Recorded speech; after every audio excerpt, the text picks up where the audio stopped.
I get comments like these all the time from people who clearly have attended Fox News mental health expertise.us to come up with something like this.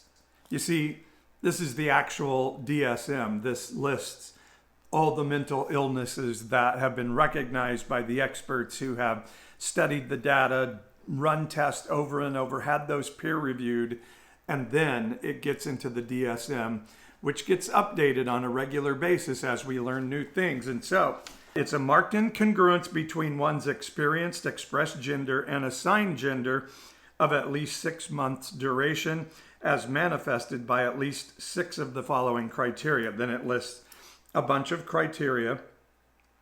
And then you have a bunch of diagnostic features that have to be met to meet the criterion of having a mental state that needs therapeutic help.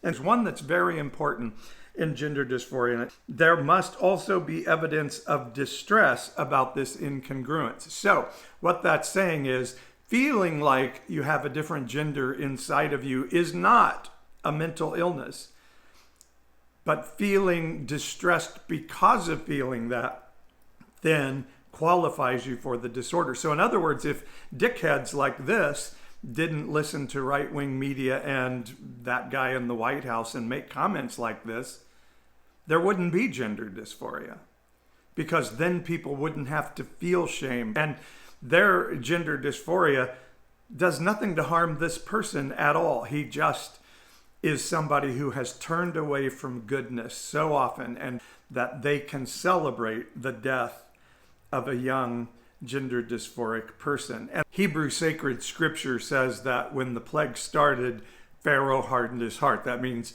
Pharaoh turned away from what was the right, the good, the kind thing to do. When we get to the middle section of the plagues, we see Pharaoh's heart was hardened. Now there's a process going of Pharaoh refusing to lean into kindness and empathy and all of the things. It's starting to take on a life of its own. And then at the very end, you see God hardened Pharaoh's heart. There is a place when someone like this guy turns against goodness enough times, they no longer have access to divine goodness anymore. That's when ignorance like this takes over, and ignoring real science becomes a very important thing. Someone who has built their identity through being a part of a fear-filled, we need a strong man to save us, echo chamber exclusive community.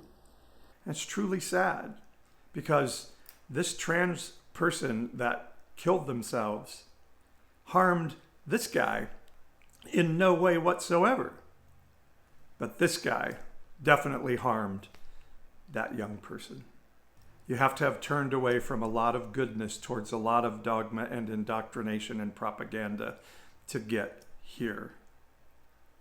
It's sad that so many people in America have chosen to harden their heart, and now their heart is hardened and they no longer have access to divine goodness, which is exactly what we're seeing happen in America today.